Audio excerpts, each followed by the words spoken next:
Hello, this is my review of the Trex xcaliber 9. So I've tried all three bikes with the RockShox fork. I did the xcaliber 7, I did the xcaliber 8, and the xcaliber 9.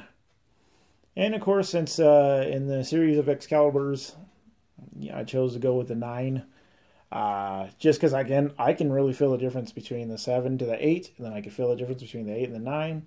And then, of course, it's just having a shock that's going to keep up with you. And so after experiencing the RockShox Recon fork, it just wasn't quite enough. Didn't have enough stiffness for it. So I decided to go with the air fork. And this is the bike that I am going to stay with because it's a good bike. It's definitely lighter weight than the 7 and the 8. Of course, and I was having problems with the SRAM rear derailleur on the xcaliber 8 because it was just basically a piece of crap. Definitely don't like that derailleur, but this derailleur here, the XT Shimano, it's a great derailleur. Works really good. So, and I definitely like, it wasn't all that much more to get this bike from the 8, from the xcaliber 8, because like, the upgrades are good. You get, better hubs. You get the air fork. You get the race face cranks, and you get the Shimano XT derailleur, and with a better cassette too as well. And I definitely like the paint job a lot better on this bike. On the Excalibur 7 and 8, it had like a glossy finish to the paint, and which was really easy to scratch. And I noticed that right away. On this Excalibur 9, it's like a matte black. So it's definitely like, it's easier to clean. It's easier to not see scratches and stuff like that. And, I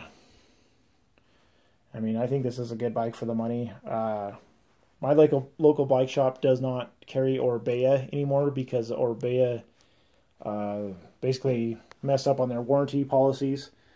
And so it takes like like 6 months or longer to get a replacement frame from Orbea if you happen to break your frame or whatnot. But Orbea did have a lot to offer for the same price range on their bikes, on their 29er hardtail.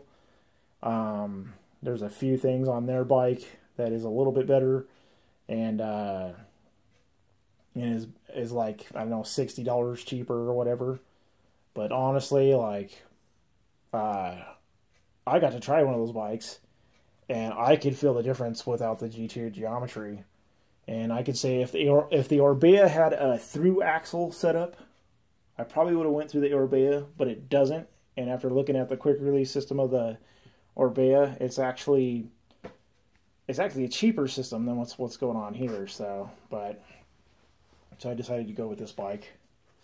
But this is a good bike for sure. I mean, just for a person who wants to go out and mess around on trails, get into some light, maybe cross-country racing and whatnot. That's what it is for me, since I'm mainly a road cyclist. Like, my main thing is road. I just wanted to hardtail mountain bike just to go out on the trails and mess around and have fun, and then do some cross-country racing too as well. So, or get into some light racing. So this bike is so far really good. I just got this not too long ago. Just recently.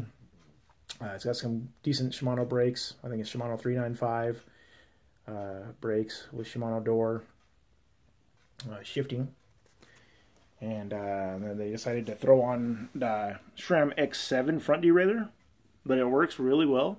It's a good front derailleur, and it does the job decently. And it works good with these race face cranks and stuff, and also with the whole setup on the XT derailleur with the cassette, it works just fine.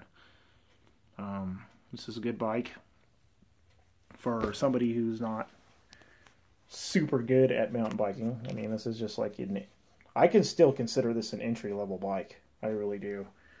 But some would say it's a intermediate, maybe light intermediate or whatever. But this bike rides nice. I can tell difference right away from the Trek Excalibur 8. For one thing, the hubs roll, the wheels roll smoother, faster. The weight, there is a weight difference. I'm not sure exactly how much it is, but I could tell right away. And yeah, this is a decent bike, so this will be the one that I keep. Thank you.